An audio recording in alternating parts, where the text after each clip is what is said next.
Sekarang saya jadi tahu alasan kenapa di agama Islam Tuhan dan Nabi tidak memperlihatkan wujudnya. Kalau Allah tidak berwujud, oke lah, wajar gitu ya. Tapi Nabi masa tidak berwujud?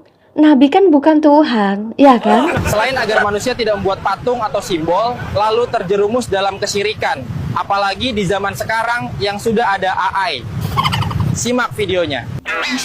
Tunggu. Allah dan Nabi tidak boleh diperlihatkan wujudnya, hanya menghindari simbol. Lalu bagaimana dengan simbol bulan bintang, simbol batu Hajar Aswad, simbol kotak Ka'bah? Coba bayangin, Ka'bah adalah pusat kiblatnya umat Islam. Semua umat Islam seluruh dunia wajib sujud mengarah Ka'bah itu. Belum lagi batu Hajar Aswad yang diimani sebagai batu yang bisa menebus dosa manusia atau dosa umat Islam. Kemudian batu Hajar Aswad juga bisa menjawab dan mengabulkan doa-doa para haji atau pengunjung. Nah, sekarang kita bicara tentang Muhammad. Kenapa Muhammad tidak boleh digambarkan sementara dia adalah manusia biasa? Kalau kalian mengatakan takut nanti seperti Yesus karena Yesus itu dituhankan. Kalau bikin patung gambar Muhammad itu takut dituhankan, ya udah kalau begitu bikin dong patung atau gambar Allah. Tujuannya supaya semua orang bisa menyembah Allah. Ya. Gak bisa begitu Fatimah. Nanti jatuhnya akan musyrik karena Allah itu ada di atas arasi, bukan di bumi. Kalau begitu, orang yang sujud mengarah kepada batu Ka'bah berarti musyrik dong. Karena jatuhnya sujudnya bukan ke arasi, tetapi ke Mekah. Nah, serba salah nggak tuh? Tuhannya umat Kristen itu juga satu. Dan Yesus itu juga satu. Kalau di dunia ini ada banyak sekali gambar Yesus atau patung Yesus, bukan berarti kita menyembah patungnya atau gambarnya, tetapi sosok pribadi Yesus yang sudah berada di surga bisa menyertai manusia dimanapun kita berada. Matius 28 ayat 19-20, karena itu pergilah, jadikanlah semua bangsa muridku, dan baptislah mereka dalam nama Bapa dan Anak dan Roh Kudus, dan ajarlah mereka melakukan segala sesuatu yang telah kuperintahkan kepadamu, dan ketahuilah aku menyertai kamu senantiasa sampai kepada akhir zaman. Matius 18 ayat 20, sebab di mana 2 atau 3 orang berkumpul dalam namaku, di situ aku ada di tengah-tengah mereka. Jadi seruan kita kepada Yesus dimanapun berada, artinya Tuhan itu hadir di tengah-tengah kita. Nah, jadi jangan takut lagi kalau kalian mengatakan bahwa Yesus itu digambarkan dan lain sebagainya. Rada aneh aja sih sebenarnya kalau manusia dibuat patung atau digambarkan, takut nanti dituhankan. Tapi giliran Tuhan beneran juga takut dituhankan. Gimana sih? Lagi pula, sejak kapan sih larangan membuat patung atau gambar Muhammad atau Allah itu tidak diperbolehkan? Mari kita dengarkan dari Guru Kempul. Secara umum umat Islam percaya bahwa Nabi Muhammad itu tidak boleh digambar, tidak boleh dipahat, tidak boleh dilukis atau hal-hal yang serupakan seperti itu. Dan pernyataan itu sebenarnya adalah pernyataan yang hampir konsensus di dunia modern. Tetapi kenapa ulama zaman dulu justru malah melakukannya, justru malah menggambar Nabi Muhammad? Lah, emang ulama zaman dulu menggambarkan Nabi Muhammad? Ya tentu saja. Bahkan Raja Heraklius yang hidupnya kurang lebih sejaman dengan Nabi Muhammad itu memiliki cetakan lukisan Nabi Muhammad, dan itu dikonfirmasi oleh para sahabat yang menunjukkan bahwa ada orang pada waktu itu yang memang sempat menggambar Nabi Muhammad. Kemudian di tahun 1200 sampai 1700-an itu banyak sekali puisi-puisi Persia itu yang menggambarkan wajah Nabi Muhammad secara eksplisit, khususnya dalam cerita-cerita Isra Mi'raj. Dan kalau misalkan Baraya datang ke Topkapi, ke museum di sana itu, Baraya akan menemukan bahwa di sana itu banyak sekali koleksi-koleksi yang menggambarkan bahwa Nabi Muhammad itu digambar wajahnya secara eksplisit dalam banyak sekali manuskrip-manuskrip yang ada.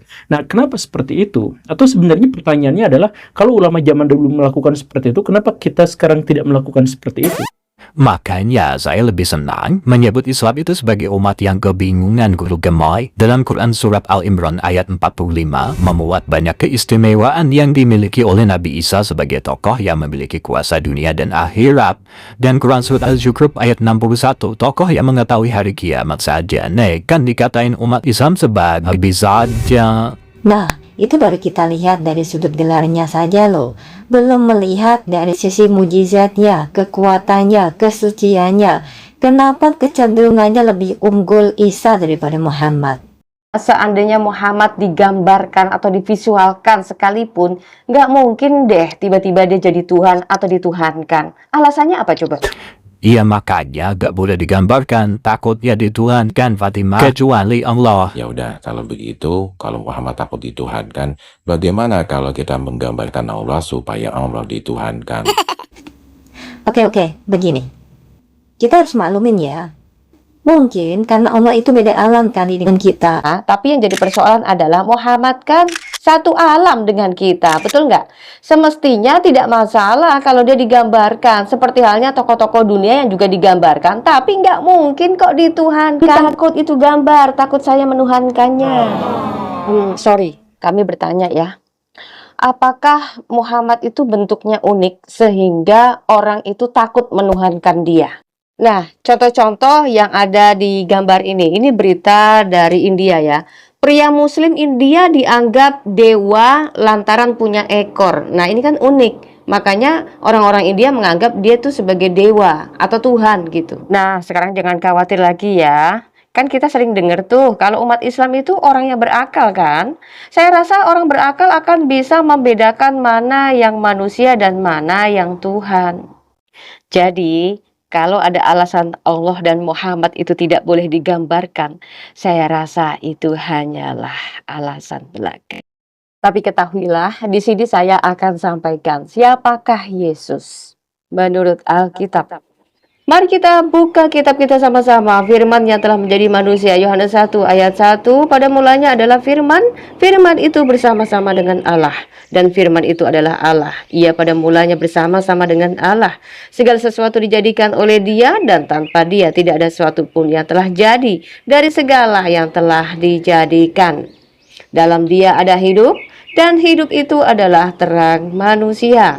Terang itu bercahaya di dalam kegelapan, dan kegelapan itu tidak menguasainya. Terang yang sesungguhnya yang menerangi setiap orang sedang datang ke dalam dunia.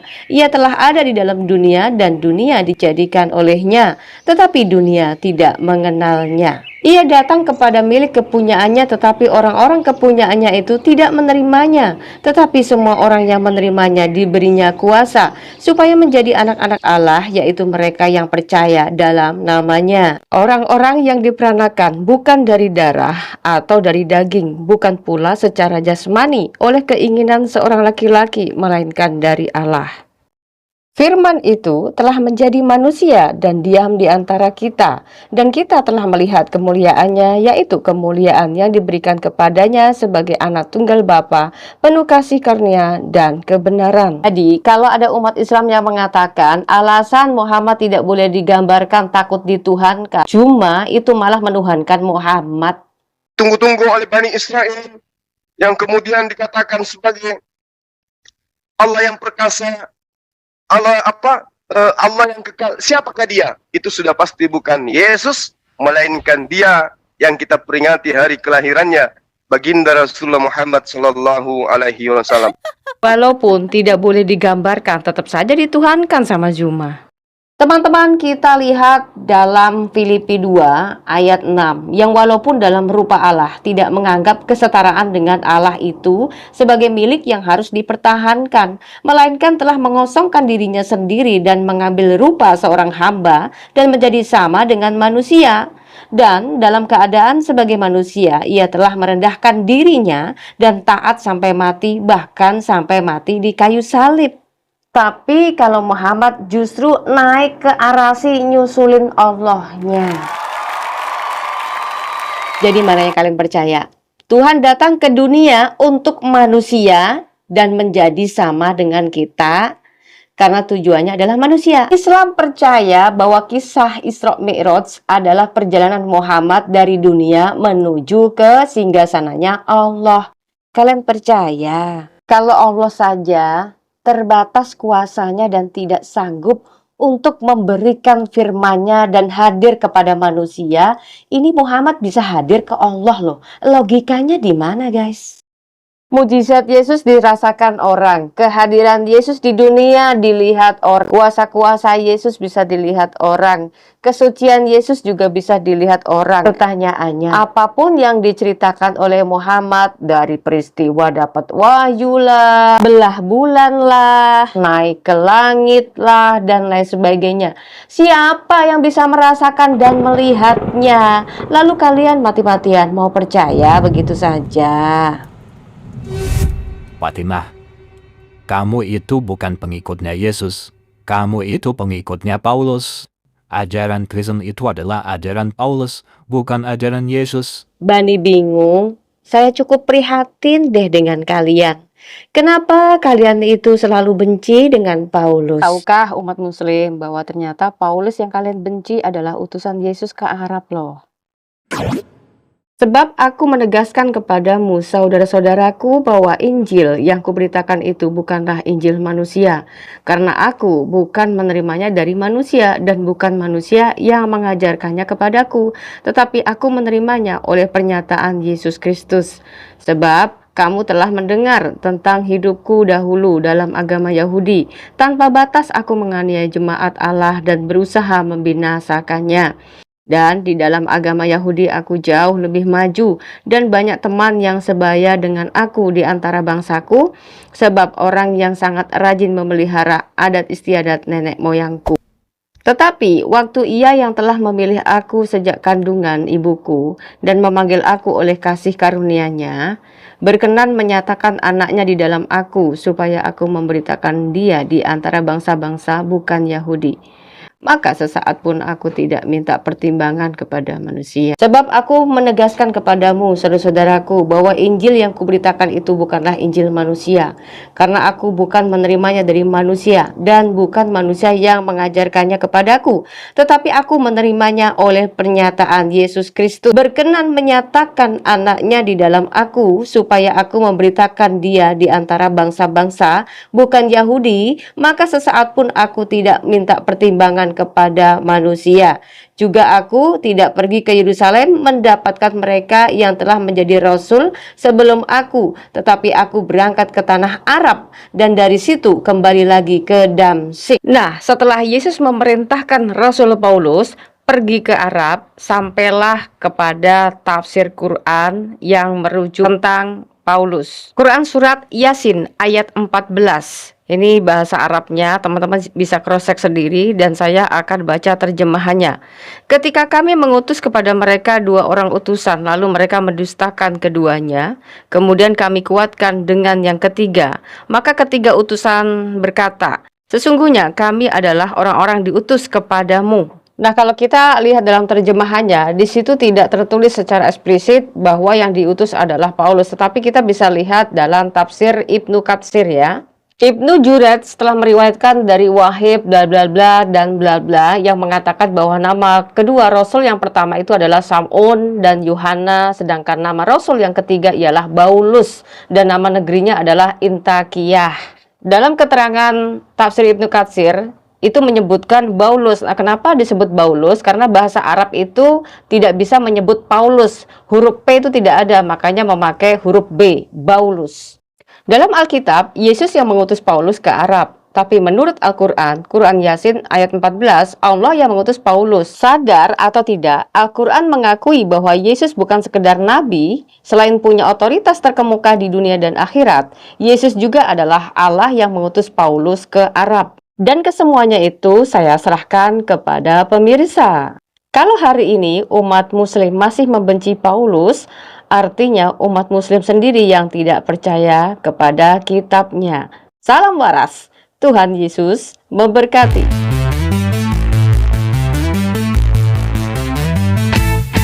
Katanya tinggikan wanita, suruh tutup badan segala.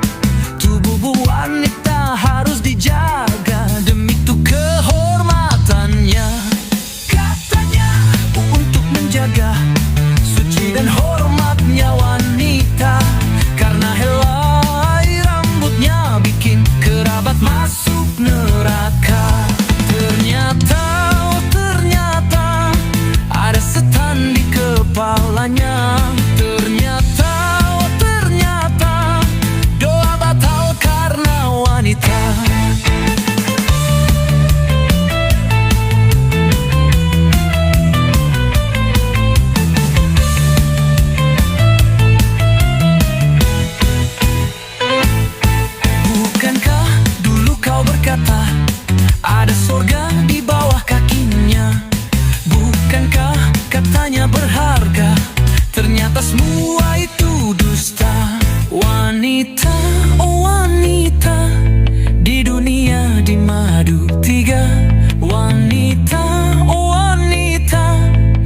surga 72.